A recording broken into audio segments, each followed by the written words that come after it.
Thank you very much. It's a great pleasure to have President Nawrocki with us, Poland. He did a good job with that, right? Gave me a little different pronunciation. I said, I want to get it perfect. Did I get it right? Yeah, good. Yeah, Nawrocki. I better get it right. And the president's been amazing. He had an incredible race. He came from behind and he won very handily. The people of Poland have taken to him immediately. They really love him.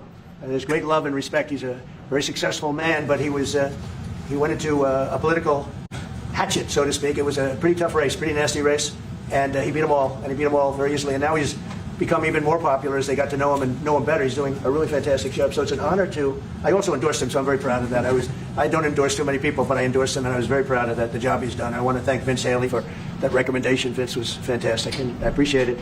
And I can tell you who really appreciates it, Poland, because they're very happy with their president. And I just want to say it's an honor to have you. We'll be discussing trade and various other things, the things that you discuss. We'll have a few questions from you, and then we'll get on to a discussion, then we'll have lunch, and then he goes and he meets with the Pope. And that'll be very exciting. And say hello to the Pope for me. Yeah, okay? I will. Thank you very much. Thank you very much, Mr. President. Thank you very much, and I would like to express my gratitude for your invitation. Only after 1 month from my sworn and from celebration for my inauguration, it means that Polish-American relations are very important, very strong. I think that we have so strong relations that we have never had, and it's very important for me. Our relations are based, of course, on the values. Right. Thank you very much for your support, for your endorsement during my very hard campaign. I remember it, and I'm very grateful for your support. It was the fight me against others, so your support was very important, and the support of Polish people, Polish diaspora. In the United States of America, we have almost more than 10 million people here, and they voted for Donald Trump. They voted for me. Yeah, and in vast majority they voted also for me, so I would like to say hello to Polish diaspora in the United States of America. Those relations for me, for Poland, for Poles are very important with the United States of America, and they are based on values: independence, sovereignty, democracy, and I think, Mr. President, that those values are epitomized by our common heroes, yes. Kazimierz Pułaski and Tadeusz Kościuszko. So thank you very much, and I hope it will be very fruitful discussion around the energy, around the economy and military service. Yeah. And the flyover was very much in honor of your great pilot who just passed away recently, who was a legend in Poland. You might want to say something about him? Yes, of course. It was a terrific accident in Poland. Thank you for this gesture that F-35 opened our meeting. Major Krakowian was one of the best Polish pilots, well-honed Polish pilots, and he died. He lost 2 children, so it was a great tragedy.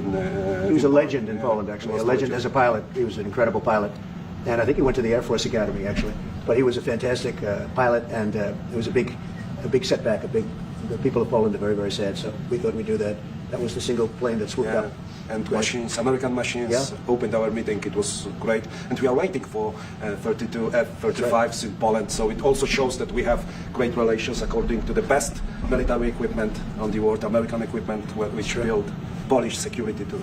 Well, Poland, we've had a tremendous relationship. I think now it's better than ever because of this relationship. It's a little special because we fought together. But we've always been very good, and we have some wonderful people, as you know. Duda, my friend, he's a good man and still a big fan of yours, very much so. So it's a great honor, and we're going to talk about trade. We'll talk about some other things. We'll take a couple of questions from the media. Will American soldiers remain in Poland? Will American soldiers remain in Poland? Yeah, I think so. I mean, do you know something I don't? I don't know. Yeah, we're very happy. If anything, we'll put more there if they want. But they've long wanted to have a larger presence. We have some countries that have more, not too many, but no, they'll be staying in Poland. We're very much aligned with Poland. Sir, on Russia and China, you certainly asked about, we saw a dramatic picture where we saw the leaders of Russia and North Korea and China together. The first time the leaders of those 3 countries have been together in this sort of show of solidarity. You said that they're conspiring against the United States. What do you think they're conspiring to do? And given this, is it reason why you should slap or would consider slapping secondary sanctions on Russia if they're conspiring against the U.S. now? Well, I've already done that with regard to India, and we're doing it with regard to other things. And I put out a truth last night. You saw that. And I was the one that brought it up. I said, they're only doing this. They're looking to, when they did what they did, I thought it was a beautiful ceremony. I thought it was very, very impressive. But I understood the reason they were doing it, and they were hoping I was watching, and I was watching. My relationship with all of them is very good. We're going to find out how good it is over the next week or two. I think that we helped China very much, as you know, when they talk about freedom. And I don't believe that, and maybe I'm wrong, I hope I'm wrong, but I don't believe that America, that the United States was acknowledged for helping China to gain its freedom. But perhaps I was just that was a sleight of hand. I mean, I was very surprised. I watched the speech last night. President Xi's a friend of mine, but I thought that the United States should have been mentioned last night during that speech because we helped China very, very much. What was the president? Do you think they should have been invited? Go ahead. You've expressed many times your frustration and disappointment with Putin, but there's no action since you took your office. How do you know there's no action? Really? Wait. Who are you with? Polish media. Okay. How do you know there's no action? Would you say that putting secondary sanctions on India, the largest purchaser outside of China, they're almost equal, would you say there was no action? That cost hundreds of billions of dollars to Russia. You call that no action?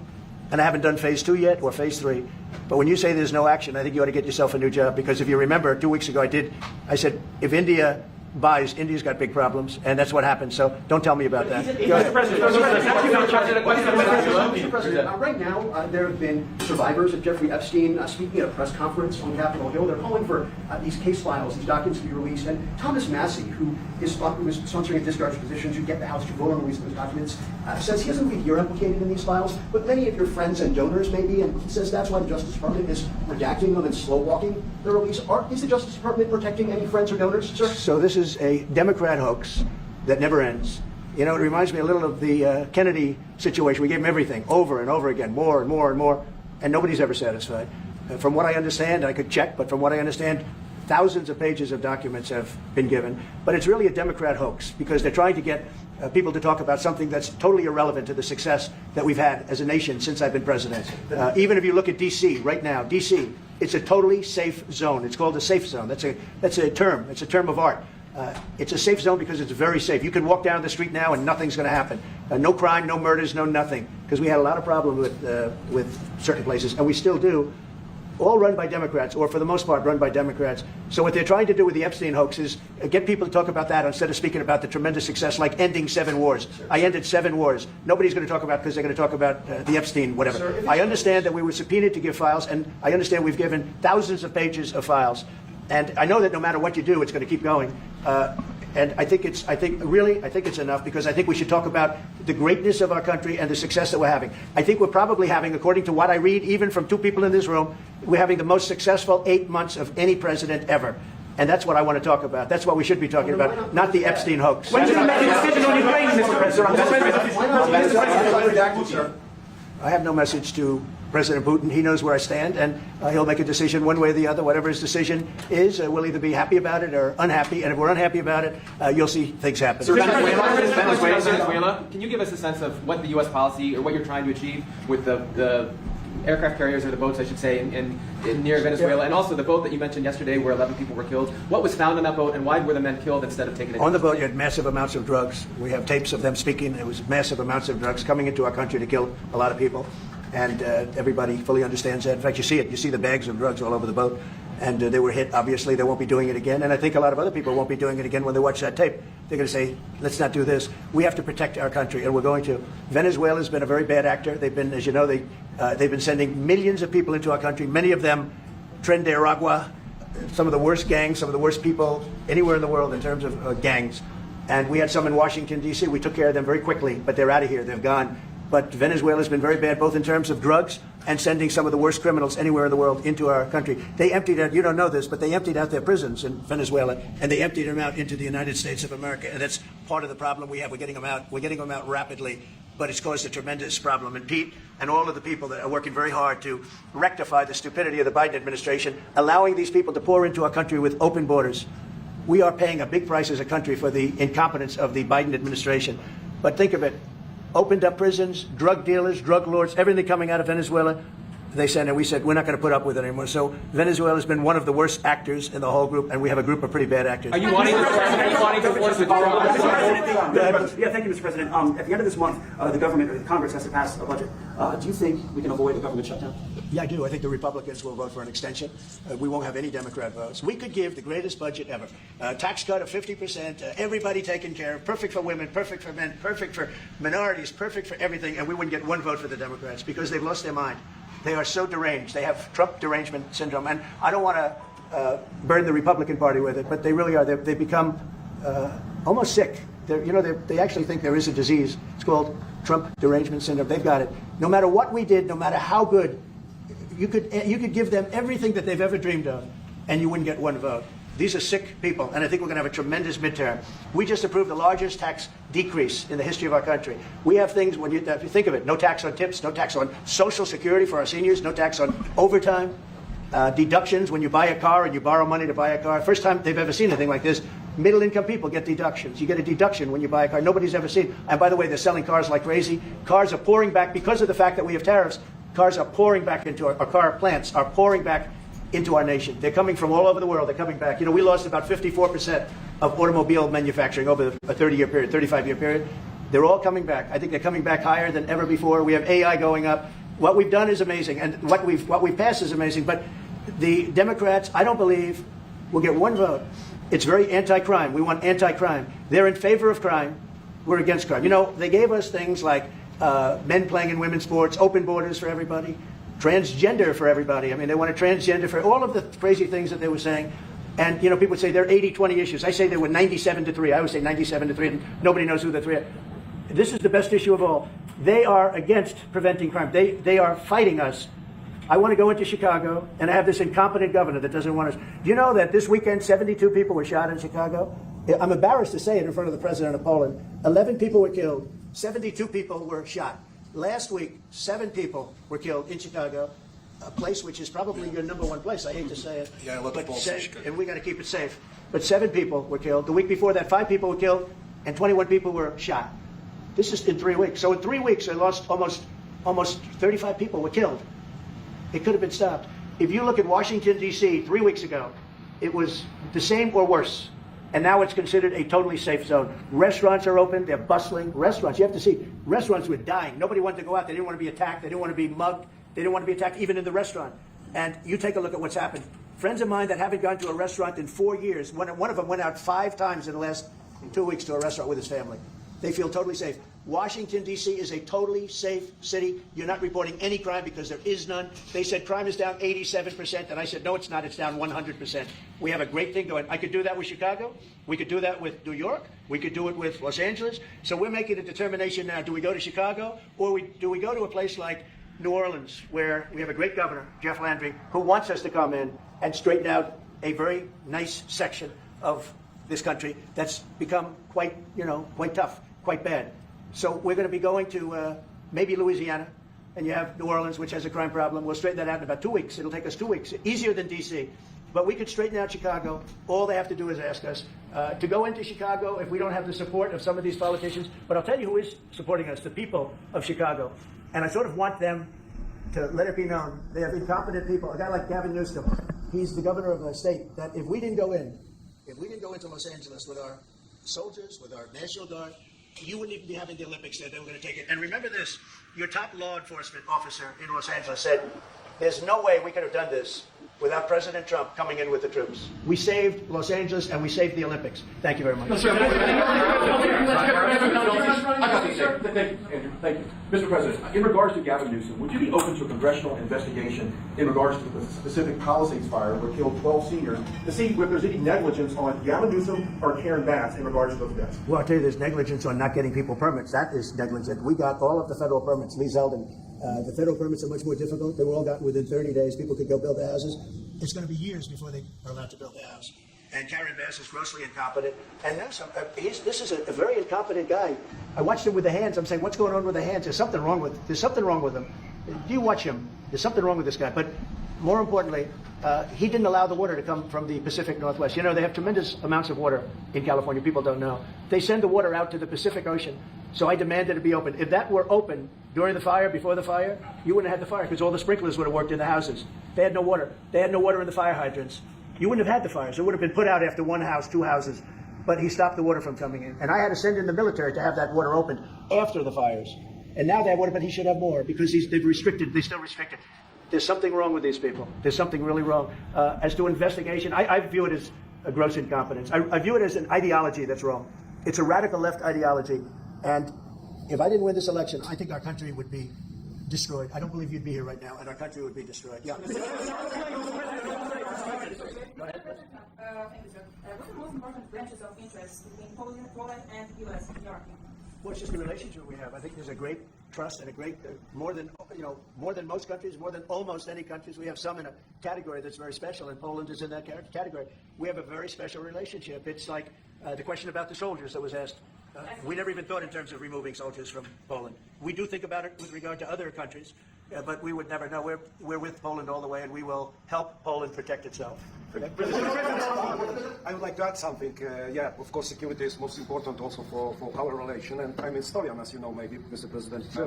I'm a historian, and this is the first time in Polish history, in 20th century and the 21st century, that the Poles are happy that we have foreign soldiers in Poland. So the American soldiers are the part of our society nowadays. We have almost 10,000 soldiers, and this is the signal to the whole world and also to the Russian Federation that we are together.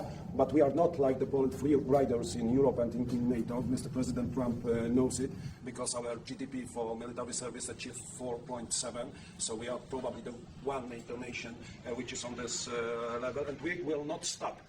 Me, as the President of Poland, we are going to achieve 5% of GDP for military service, but with American soldiers on Polish soil, we solidify and we are secure. Just about that. Poland was one of two nations that paid more than they were supposed to with NATO. I don't know if anyone knows that, but there were two nations, and Poland paid more than they were supposed to. They thought it was low. And by the way, since then, at my request, they've raised it from 2% to 5%. But Poland was one of two nations that paid more than they were supposed to, which was a very nice thing. Yeah. You were not invited to the parade in Beijing. Never even thought about it until just now. What's your message for Never even thought. It wouldn't have been my place to be there. On tariffs? Will you visit a restaurant in D.C.? You haven't gone to. I might. Sure. You haven't gone to one in either of your terms that wasn't. How do you know? How do you know? Because I and many other. Do you want me to prove you reporters wrong? Do you want me to prove you wrong? Yes, please. But I will. I think it's something we could consider doing. I'd love to do it. I love the White House food, but after a while, I can see going to a nice restaurant. It's safe. If you would have said, like Governor Moore wanted me to go and walk through Baltimore with him, and I said, I think I'm a brave guy, but there's no reason to be stupid. They have crime that's at levels that nobody's ever seen before in Baltimore. They've done a terrible job. We'd go into Baltimore, straighten it out very quickly, too. You know why? They respect our soldiers. You see our soldiers. They respect our soldiers. We'd go there, too. But we're going to have people asking us to go. They're going to want to. And I think the people of those places the politicians are not in tune with the people. The people in Chicago, the people in Baltimore, the people in all of the places we talk about, they want to see us there. And I think we're pretty much waiting till we get asked, and properly. We're doing them a big service. Yeah. You talked about how historic these tariffs have been, bringing in revenue, additional revenue for our country. You also mentioned before they could possibly replace federal income tax. Possible. Do you think that Someday it's possible. It used to be. So if you go back to 1913 is when they ended tariffs. We were the richest ever from 1850. It was all tariffs. We didn't have income taxes. From 1850 to 1913. In the 1887s, about 1887, they had the Great National Tariff Act. And it was a group of people that got together because our country was so rich, they didn't know what to do with the money. We had so much money, they didn't know what to do. It was a group of very prominent people that were set up to hand out money to everybody, because we were the richest we ever were. Proportionately, we were in 1887, around that time, even in 1913. We ended them in 1913. How did that work out? And then we went to the income tax system, and then we had the Depression. And by the way, a lot of people try and say that, tariffs with the Depression. No, they ended in 1913, and then we went to income tax, and then in 1929 you had the Depression. They did try and bring it back in 1931-32, but the Depression had long started, and this poor, beautiful nation was gone. It was gone. We suffered for 25 years. It took 25, 30 years to really recover from the Depression. And we don't ever want to see that happen again. The tariffs are vital to the success of this country. When I say I ended 7 wars, at least half of those wars were ended because of the power of tariffs. I was able to say, well, we're not doing any business with you, or if you're going to war, we're putting a big tariff on you. And all of a sudden they announced that the war was settled. I settled 7 different wars. One going 31 years. Look at the Congo and Rwanda. Look at that. 31 years, 10 million people dead. I got it settled. And a little bit of that one, less than in some cases, had to do with trade and had to do with tariffs. So, tariffs are vital to our country. And just so you know, other countries use them on us, but I just use them a lot better. We're in a much better position. We have trillions of dollars coming into our country. If we didn't have tariffs, we would be a very poor nation, and we would be taken advantage of by every other nation in the world, friend and foe. We're not going to let that happen. And we have a very, very big case in the Supreme Court. I can only say this. Our country has a chance to be unbelievably rich again, but it can also be unbelievably poor again. If we don't win that case, our country is going to suffer so greatly. What's the backup plan, sir? But I think we're going to have a big victory. Even if you look at the people that brought the case, they're foreign-oriented. Countries have taken advantage of the United States for so many years. And I started with China. You know, last term I took in hundreds of billions of dollars in tariffs from China. But when COVID came, the last thing I was going to do is we're going to tariff France and Italy and others, Spain, when they were doing so badly. But now we made a deal with the European Union where they're paying us almost $1 trillion. And they're happy to do it. You know what? They're happy. It's done. These deals are all done. I guess we'd have to unwind them. We've done deals with Japan, with South Korea. We've done deals with many countries and others to come. And if we didn't have the power, prestige, and dignity of tariffs, and I used them wisely, and people respect America again, and we've become a rich country again. The money coming in is incredible. And again, they use them on us. If we didn't have them, they would use them on us, and we would have no way to fight them. We would be a third world nation. So I think it's one of the most important cases I've ever seen go before the Supreme Court of the U.S.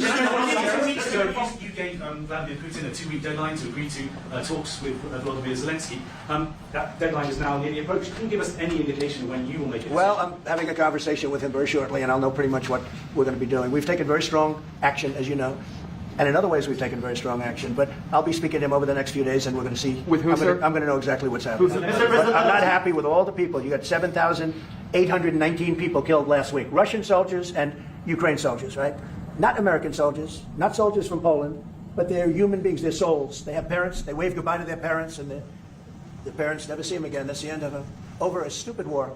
And I want to see it stopped. Now, we have stopped the money. We send weapons to NATO. They pay full price. We don't, Biden spent $350 billion so stupidly. And it was one of the reasons that this whole thing happened. A big reason this war happened was sitting right in these chairs, this one in particular. So I will tell you that I think we're going to have a good solution. But they're losing soldiers at levels that nobody has seen since the Second World War. This is the worst conflict, and it's just going on and on. It's one's defense, one's offense. The offense moves a little bit, just a little bit. You take a look. They move inches. They're dropping bombs and killing everybody. The whole thing is not since the Second World War has there been anything even close to this. And they're not soldiers from my country. This is my country. But I have a power to end things. That's why I was able to end 7 other wars. And you know that I thought of the 7. They're basically 7. Those are tough wars to end. Much tougher, I thought, than the war with Ukraine and Russia. I thought that Ukraine and Russia have a very good relationship with President Putin. I thought that would be much easier. I thought that would be in the middle of the pack, maybe one of the easiest. Sometimes you never know with war. War is a very interesting thing. You never know with war. War is complex and dangerous, and what a mess, what a bloody mess. It's going to get done one way or the other. But they have to stop killing all of these souls. They're souls, and we have to stop killing. Just to follow up on that. Thank you, guys.